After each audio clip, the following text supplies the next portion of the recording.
En este canal hemos desmontado muchas películas históricas, viendo qué cosas de nuestro pasado han representado con mayor o menor acierto. Esto tiene el lado bueno de que así todos podemos aprender historia, comparando si lo que vemos en la pantalla es parecido a los hechos históricos reales, o no. Pero tiene el lado malo de que me puede dejar como un hater, como alguien que en realidad no soporta el cine y como alguien que no es capaz de distinguir que la ficción puede tomarse sus licencias para que la trama y personajes funcionen. Nada más lejos de la realidad porque yo soy muy simpático y disfruto mucho del cine y de una buena película, y el rigor histórico me parece secundario, y no estoy martirizando a con quien sea que vea la película diciendo dónde hay tal o cual fallo. Por eso he decidido abrir mi corazón y mostraros mi top 10 de películas históricas que me encantan.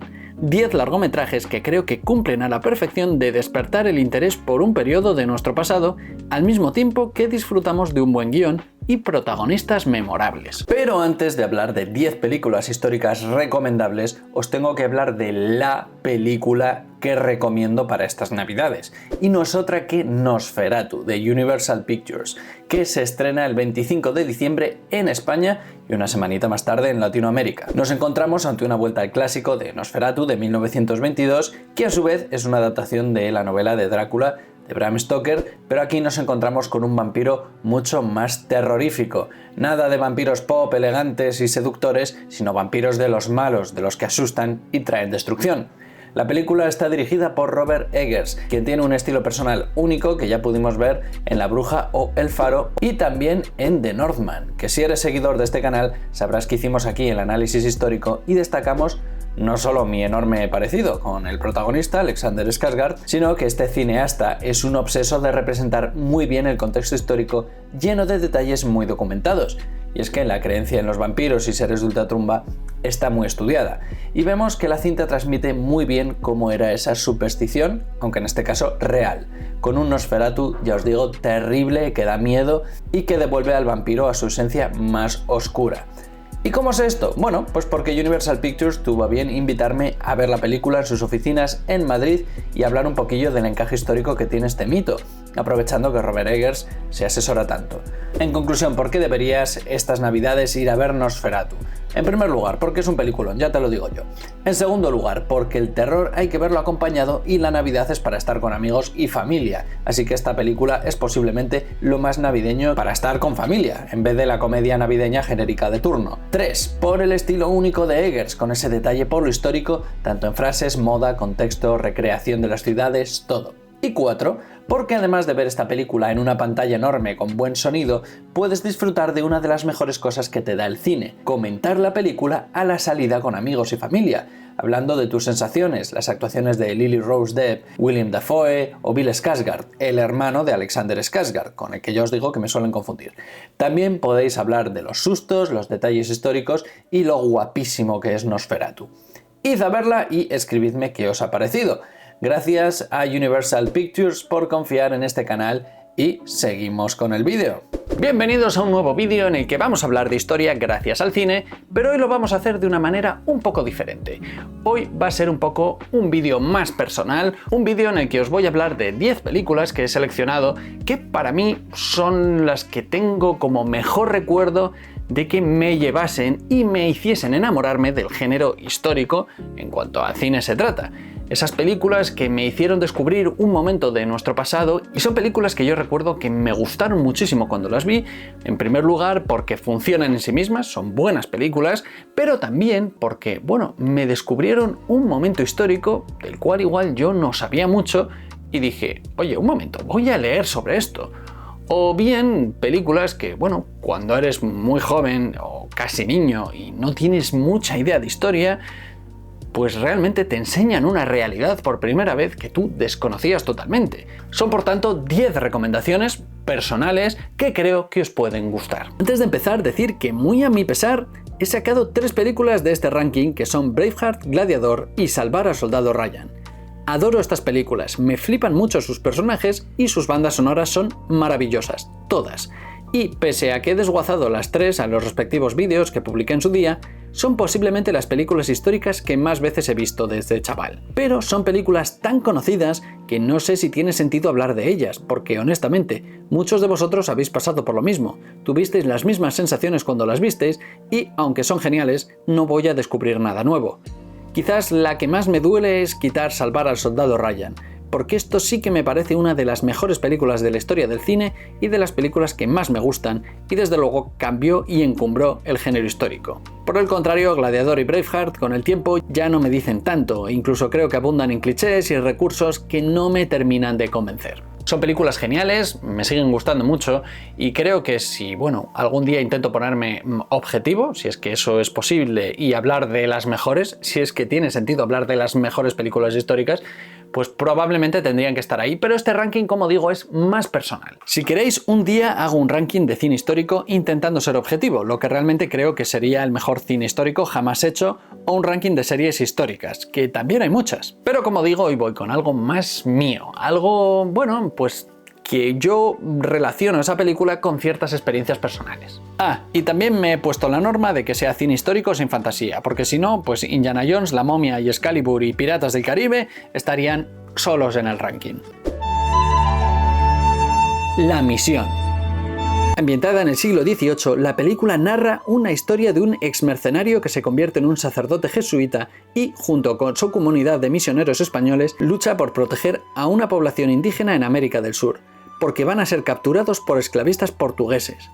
Tiene actores de primer nivel, ya que está protagonizada por Robert De Niro y Jeremy Irons, y, aunque en su momento fue muy conocida, en parte por la magistral banda sonora de Ennio Morricone, parece que las nuevas generaciones se están olvidando de esta obra maestra. Porque es de 1986, y la verdad es que se ve vieja, pero es maravillosa. Es una obra poderosa de redención, sacrificio y de choque de culturas.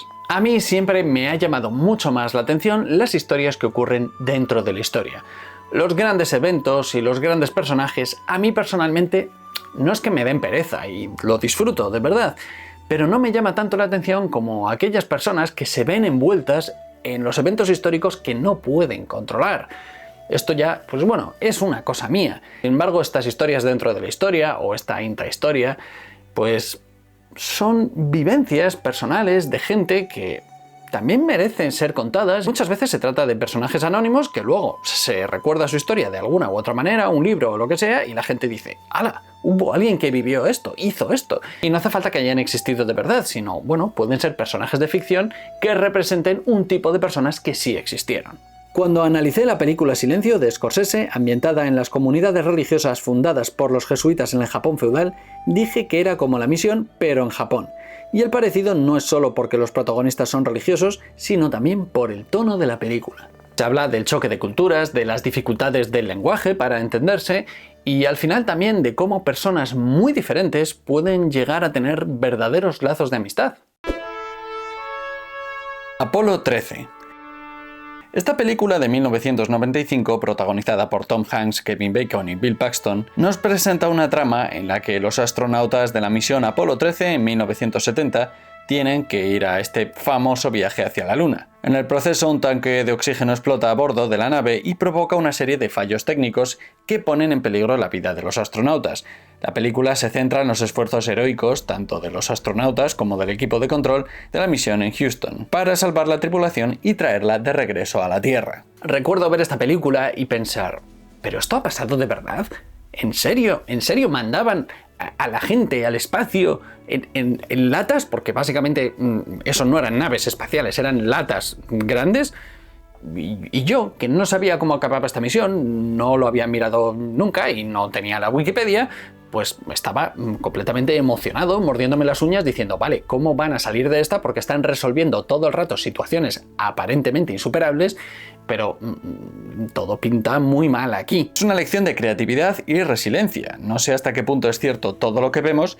Por ejemplo, sé que la frase Houston, tenemos un problema es un mito, pero con respecto a lo demás creo que es bastante acertado. Y desde luego, despierta la curiosidad por la exploración espacial y por saber qué hay más allá de nuestro planeta.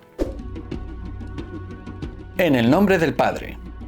La película está basada en la historia de Gary Conlon, uno de los llamados Cuatro de Guildford, un grupo de personas que fueron injustamente acusadas y condenadas por un atentado con bomba cometido por el IRA, el Ejército Republicano Irlandés, en 1974 en un pub de Guildford, en Inglaterra.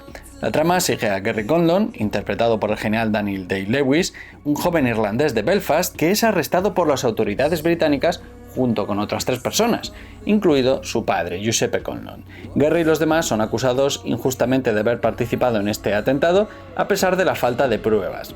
Bajo coacción y tortura, Gary firma una confesión falsa y finalmente, tras muchos años en prisión, es liberado en un juicio muy conocido en el que se critica las injusticias del sistema inglés y por el camino se reconcilia con su padre.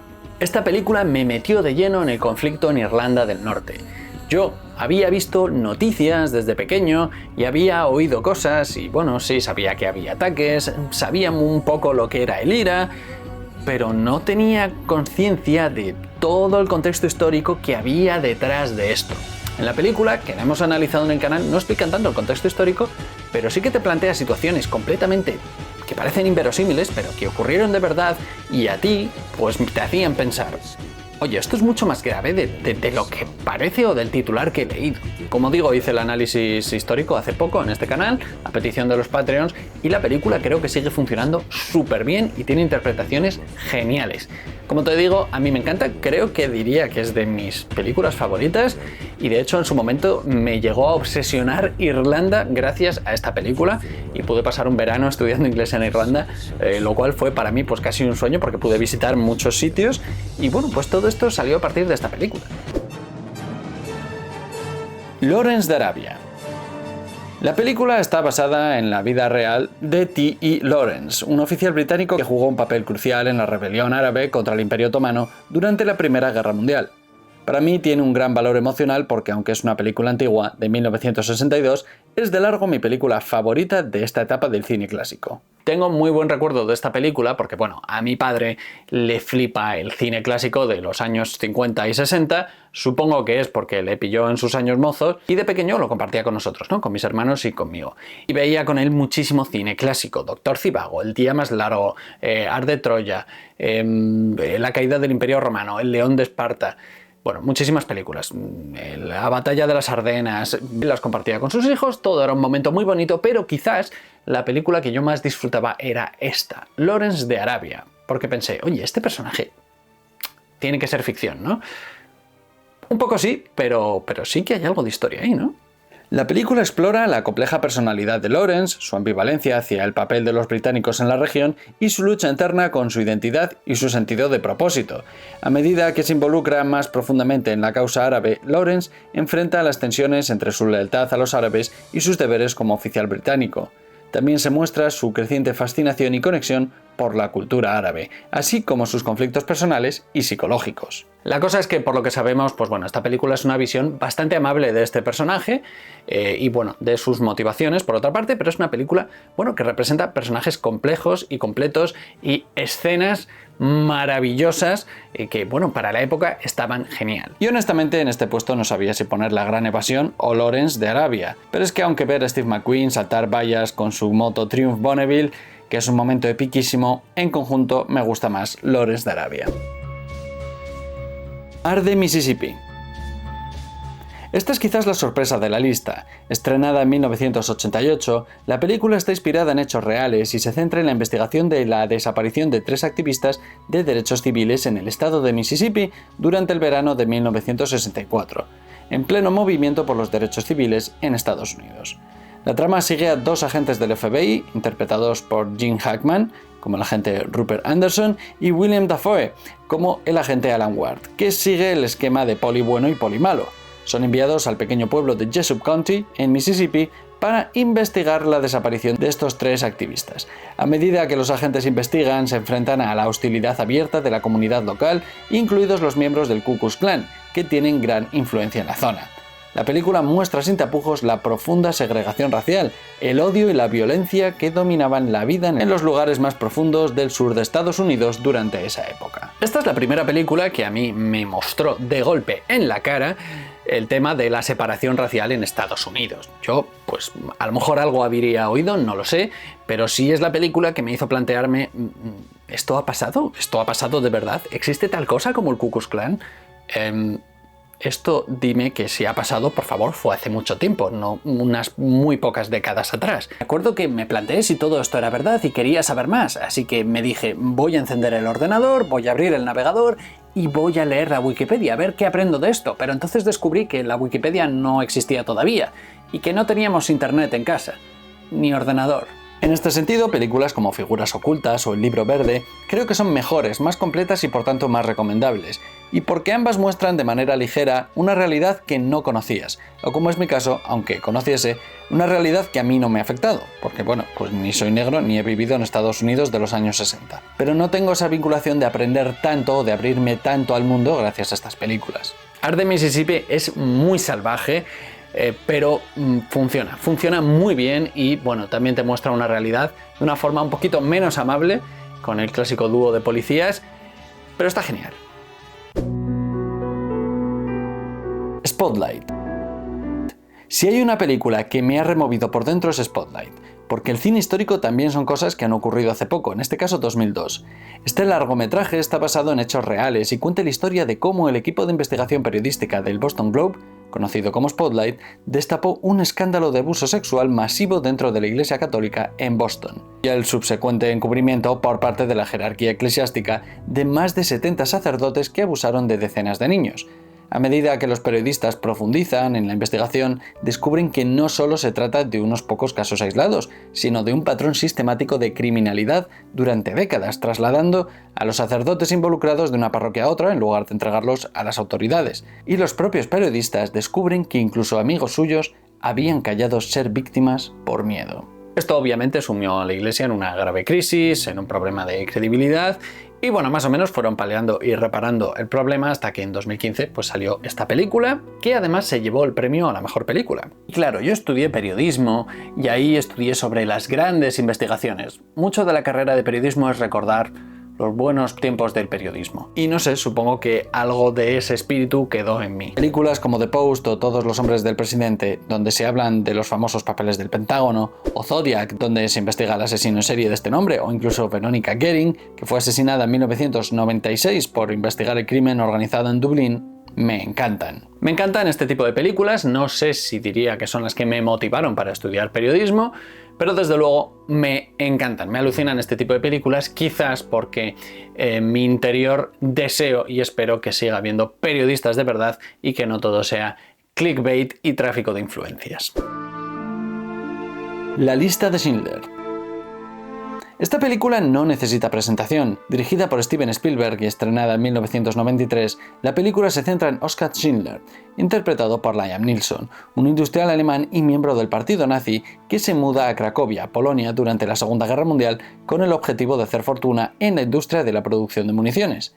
A medida que la guerra avanza, Schindler se da cuenta de las atrocidades cometidas contra la población judía y comienza a utilizar su influencia y riqueza para proteger y salvar a sus empleados judíos, pasando de ser alguien motivado por obtener mucho dinero a base de mano de obra barata a defender a los desfavorecidos de los que quería aprovecharse. Es una película durísima, pero que te adentra en uno de los capítulos más funestos de la historia de la humanidad y vivirlo desde dentro. Para todas esas personas que a lo mejor consideran que esto no fue para tanto, pues fue incluso peor de lo que vemos en la película, pero bueno, la película funciona muy bien en ese sentido. Me la habéis pedido que la traiga muchas veces al canal, creo que es la única línea roja que he puesto, porque en primer lugar, mucho esfuerzo, mucha investigación, estaría desmonetizado al nanosegundo, porque en fin, YouTube explota con este tema, obviamente, y por otra parte, también daría pie a que los negacionistas del Holocausto pues digan, si esto está mal en este apartado de la película, ¿qué más se estarán inventando? Cuando en realidad, como digo siempre,